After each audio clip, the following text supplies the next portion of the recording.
Hey everyone, it's Zach back with a new mortgage video. Hope you all had a happy weekend.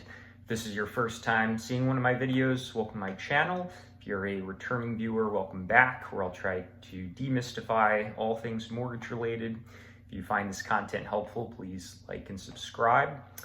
So on today's Monday mortgage market update, I'll talk a little bit about last week, some of the market dynamics we saw that drove interest rates, which, spoiler alert, it's a lot of the same stuff that's been happening. Also, a couple key industry changes. One also just announced today that I'll talk about, and then what's on the docket for this week.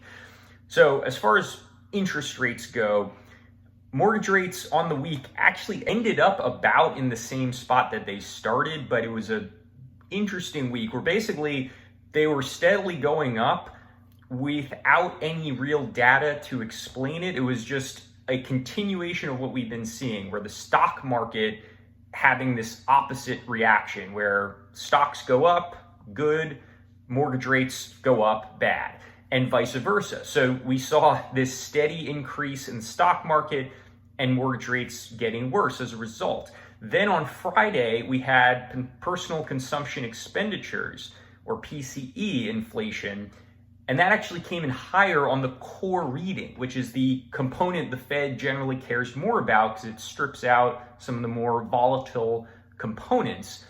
And yet mortgage rates got a lot better, basically made up for all the ground they lost because the stock market tanked. And a key thing to note, and I think this is what drove it more than that report itself, even though typically PCE is a major market mover, there was a consumer sentiment survey from the University of Michigan. This is the same report that caused a big swing about a month ago, I believe it was. And in this report, the projected inflation numbers that consumers are expecting went up dramatically. And on one end, I think it was the 5-year projection, where consumers expect inflation to be in 5 years. That was the highest figure since 1993. And my take on that is, while the average consumer is probably not the best market predictor, the general sentiment of much higher for much longer inflation from the general population will have a depressive effect. If anything, it may make people want to buy things that they need in the long run right away, expecting prices to go up, but it is going to change habits for things like food and gas and stuff like that if you're expecting long-term inflation of 4 or 5%, which is what this survey says. Tariffs are still going to be a major factor, and last week, a big reason the stock market improved was Donald Trump announcing pullback of some tariffs. But outside of the typical economic reports, tariff news, statements from Jerome Powell, Scott Bessent, and anything showing worsening consumer sentiment are things that definitely could and have been affecting mortgage rates recently. Now, I want to touch on some news that came up last week, and I shot a short video on it. High-level overview, these were two changes, one to FHA, one to Fannie Mae and Freddie Mac, that kind of put the Trump administration stamp on the real estate industry, essentially making it harder to buy a house for non-permanent residents and taking away some of these programs offered to underserved communities. Another piece of news announced today that I'll probably shoot another video on is Mr. Cooper was acquired by Rocket Mortgage not long after they acquired Redfin. And it kind of tells you where Rocket Mortgage is going directionally with their wholesale division, I think, but I'll save more for the next video that I shoot on that. As far as news this week, this is the big jobs week for the month. So we have Wednesday, ADP employment, Thursday, initial jobless claims, and then Friday, unemployment rate and non-farm payrolls. Friday is usually the most significant day. Now, it's important to talk about the two reports that show job availability. So ADP comes out Wednesday. That shows the availability of jobs within the private sector. Now, with the Trump administration, it seems like a big focus of theirs is less jobs in government and more jobs in the private sector. Now, that also includes publicly traded companies, which are a part of the non-farm payrolls figure, but you would think ADP employment, which is just private companies, should be a number that is higher. If all is going as planned with the Trump administration, you would think that number should be higher and non-farm payrolls be lower, because that does include government jobs.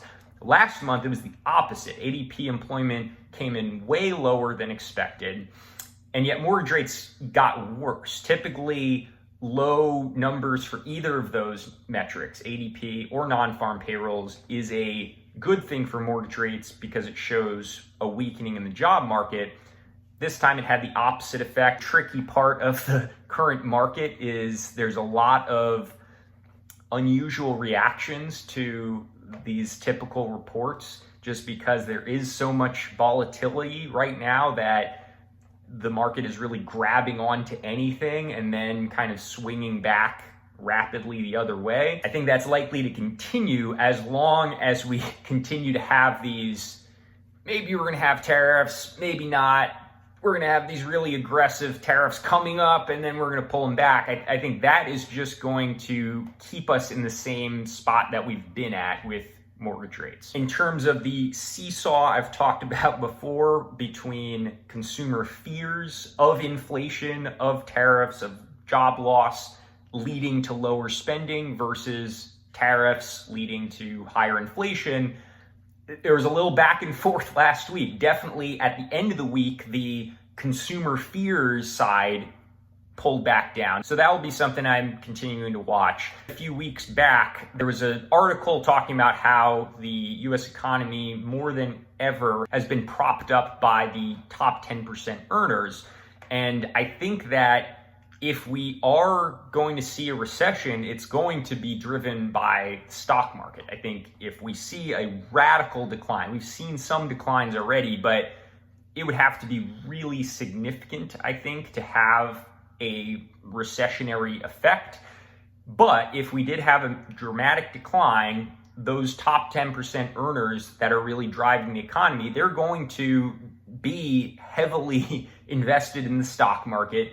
They're going to probably change their spending habits as a result of that. And I think that would have the trickle-down effect to the greater economy and the average numbers that the Federal Reserve and the investors look at.